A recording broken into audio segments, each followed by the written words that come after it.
We're back in 24 CR 278, State of Ohio versus William Brock. I believe there was one more person that wanted to make a statement.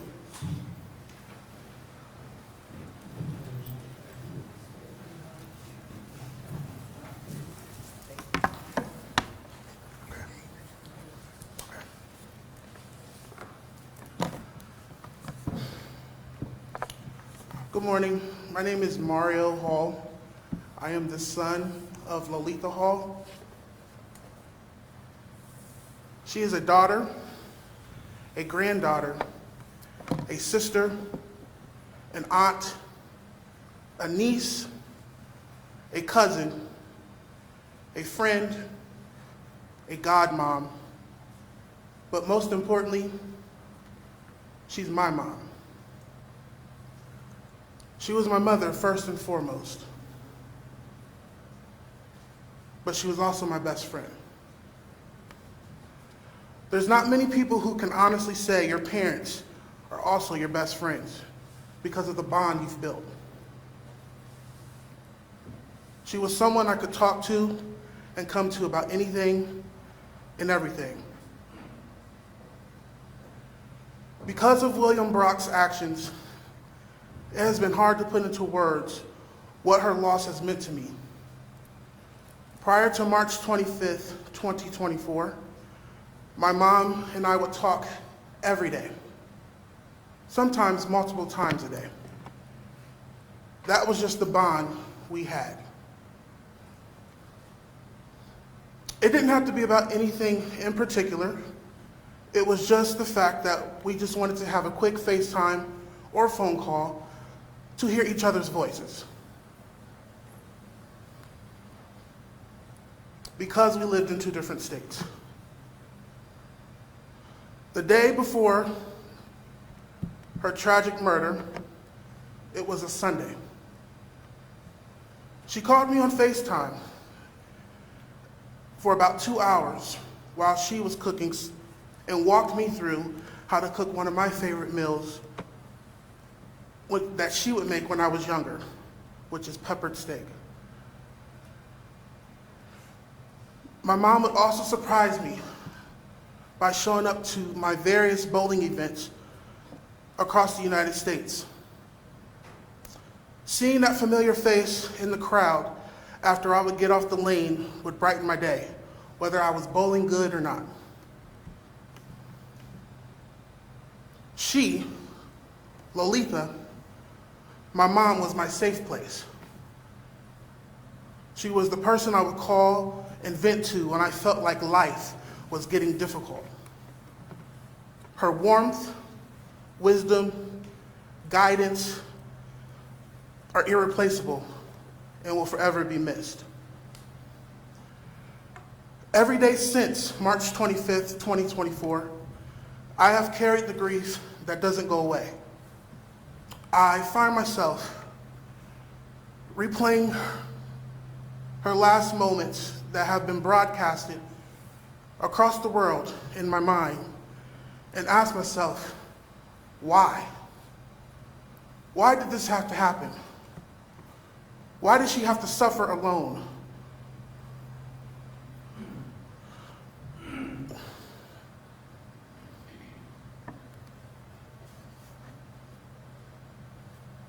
My apologies, 1 second.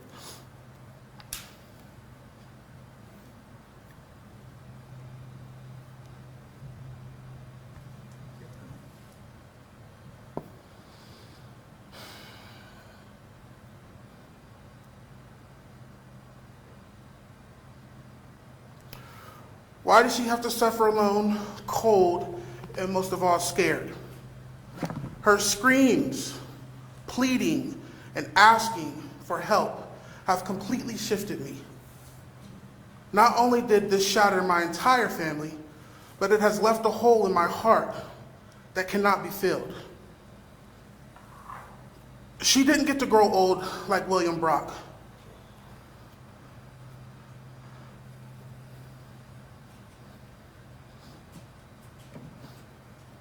Instead, she was murdered and now sits in a mantle, on my mantle in an urn.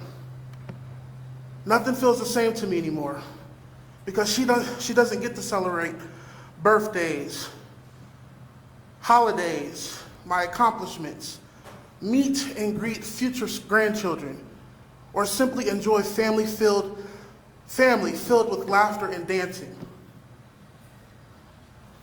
Our birthdays are 16 days apart, mine just being in a couple days, February 5th, hers February 21st. And I no longer get to playfully argue about the trips or get-togethers we've planned to celebrate with each other.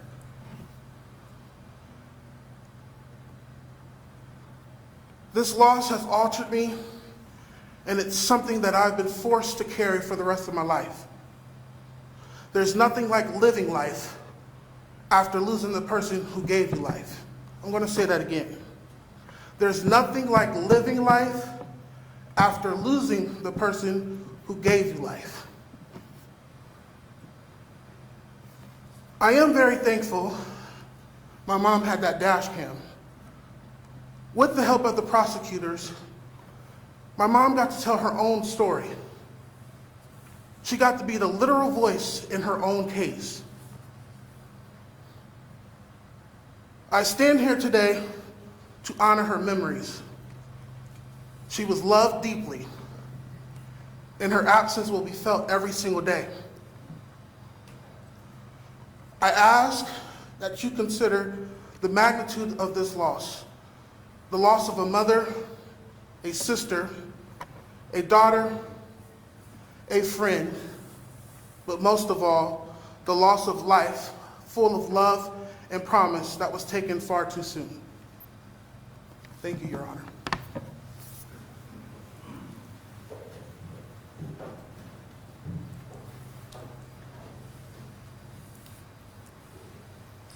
Your Honor, I believe the statute sets out disposition in this case. Based on that,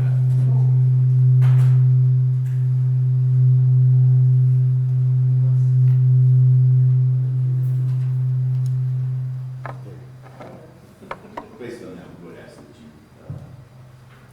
proceed with the sentence at this point. Thank you.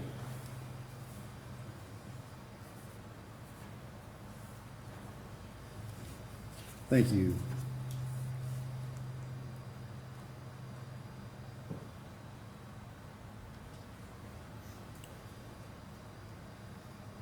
I think the court already made its findings the other day with respect to the issue of merger, and the state made its election to proceed to disposition with count 1, the murder conviction, and count 4, the kidnapping.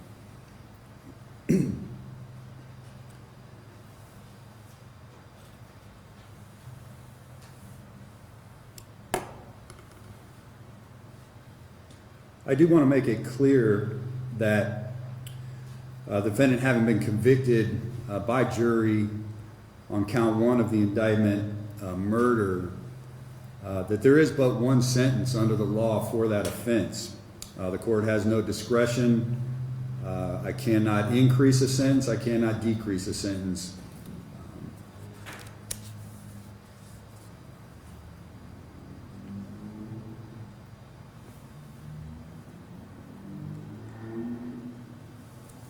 So based upon that, for the murder conviction, the court is going to order the defendant be sentenced to an indefinite prison term of 15 years to life plus 3 years for the firearm specification. For the kidnapping offense, the court is going to order the defendant be sentenced to an indefinite prison term of 3 to 4.5 years in prison plus 3 years for the firearm specification. I am going to order that the indefinite prison term for the kidnapping offense run concurrently with the indefinite prison term for the murder offense. However, under Ohio Revised Code section 2929.14b1g, the 3-year prison term for the firearm specification attached to the kidnapping offense must run consecutively to the 3-year prison term for the firearm specification attached to the murder offense. Therefore, the defendant's total indefinite prison term will be 15 years to life plus a consecutive 3 years for the firearm specification attached to the murder offense and a consecutive 3 years for the firearm specification attached to the kidnapping offense.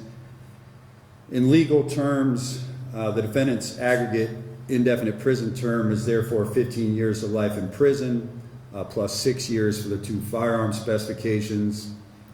In practical terms, the defendant's aggregate indefinite prison term is 21 years to life in prison. The defendant will receive jail time credit from January 14th to February 2nd, which is 19 days.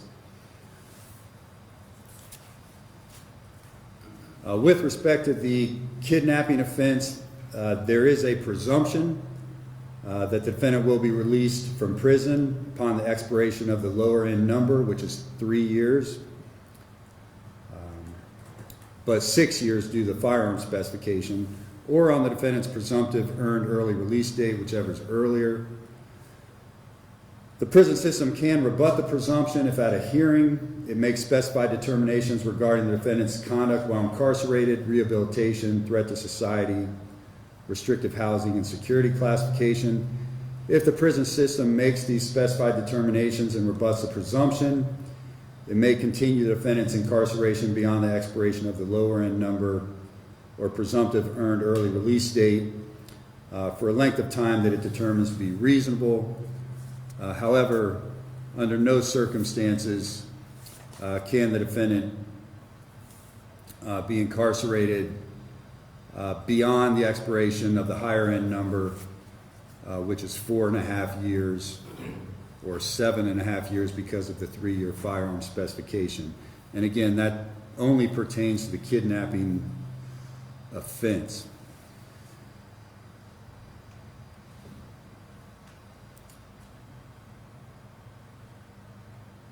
Post-release control is inapplicable to the murder conviction because it is an indefinite prison term of 15 years to life.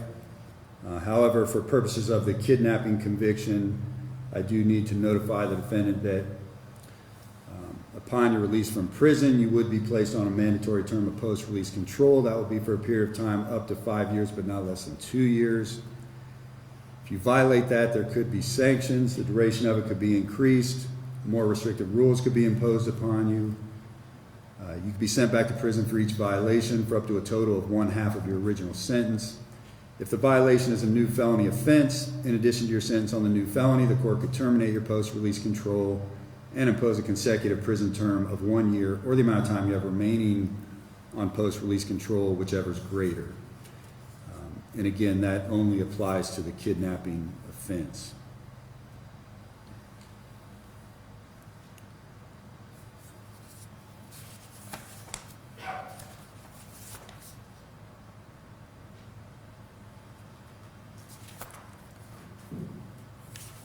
All that to say that the defendant's aggregate prison term will be 21 years to life in prison.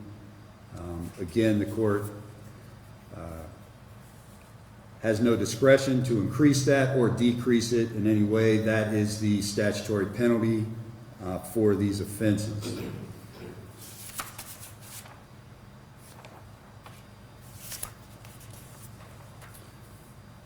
Mr. Brock, you do have the right to appeal your conviction.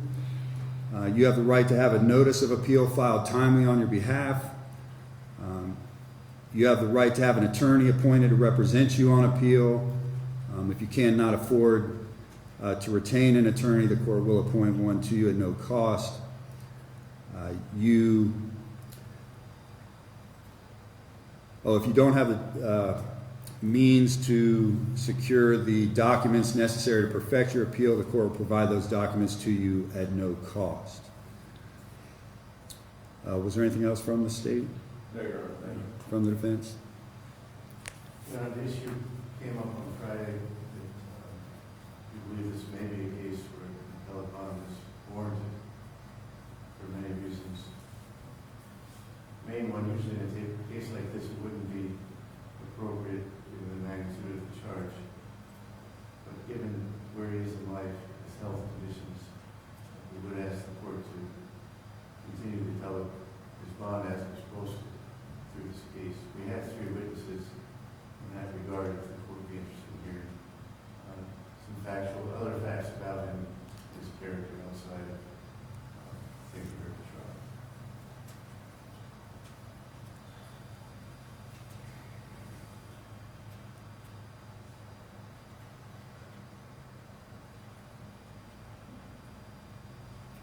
Did the state have a position on that? The state would object to any appellate bond being granted. Defendant's been convicted of a murder. Your Honor, justice delayed, sometimes justice denied. In this case, the family's waited almost 2 years to get to this point, allowing the defendant to remain free on bond would re-victimize that family after they've seen this through. So the state would strongly object to it.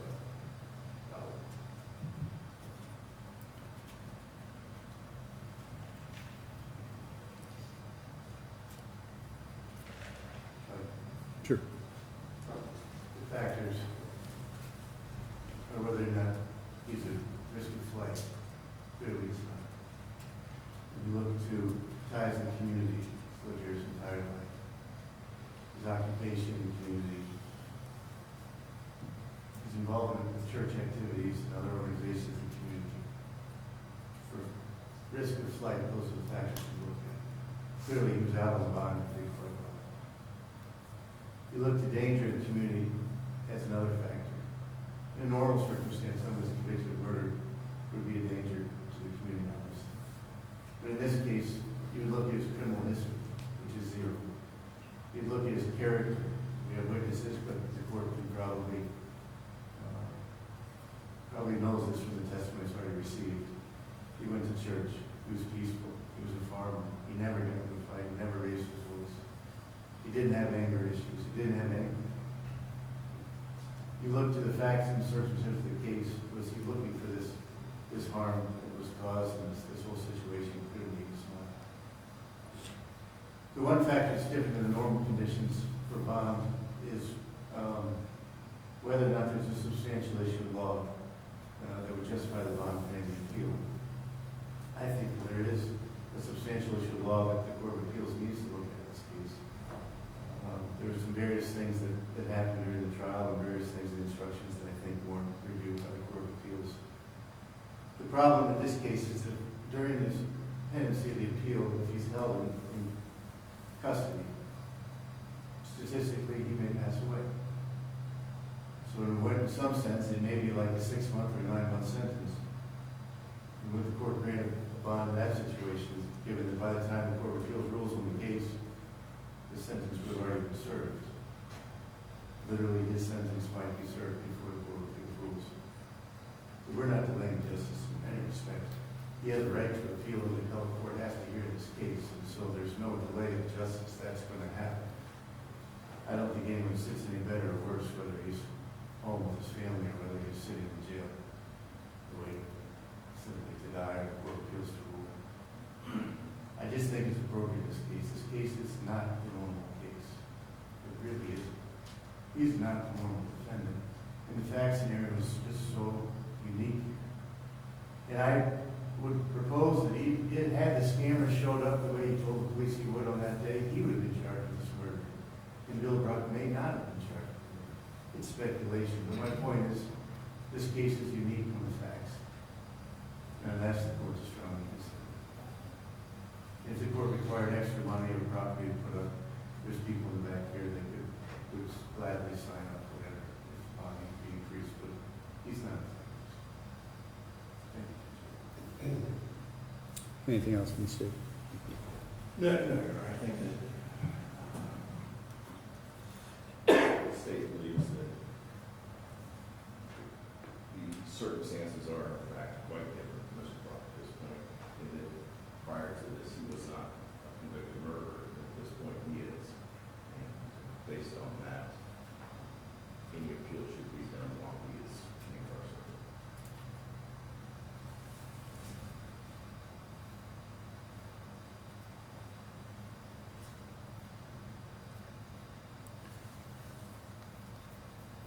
This case will be reviewed by a higher court, the Second District Court of Appeals.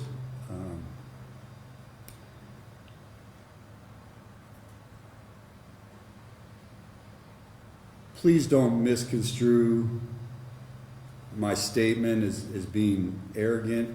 It's not. I'm just very confident in the decisions I made in this case.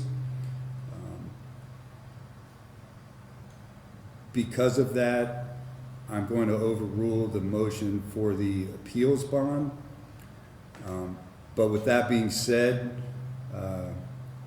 I know council understands this, but for the benefit of the community, the court having overruled that motion, the defense, upon appeal, can request an appeals bond from the Court of Appeals.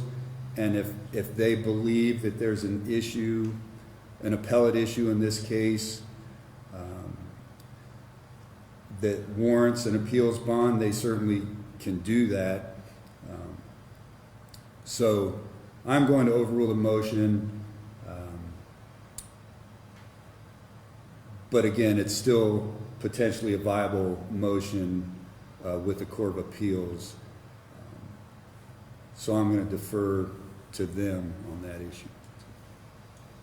Is there anything else? I'm just wondering if you may be clear to the record, and you may not want to opine on this.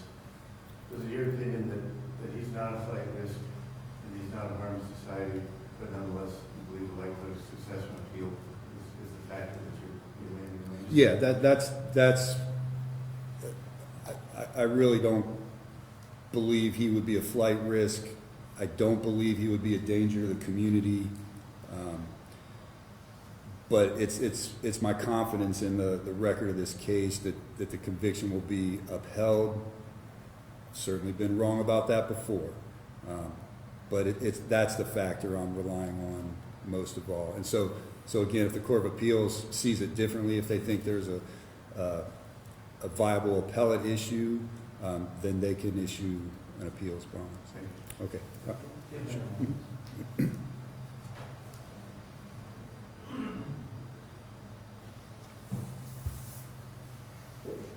Maybe approach your saying. Sure. Did you want to record?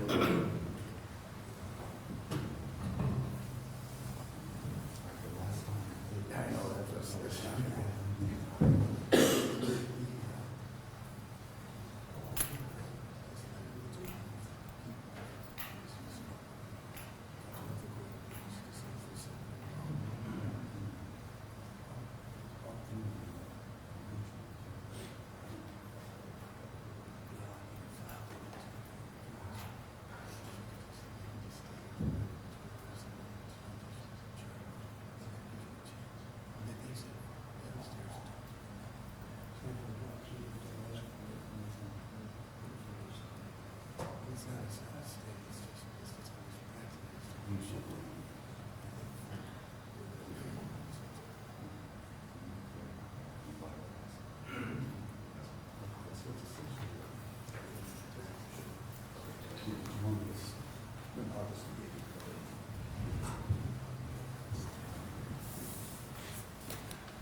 Yeah, thank you. I do want to commend counsel on both sides. I enjoyed working with both sides. I think both sides did an excellent job, and with that, these proceedings are closed. Thank you.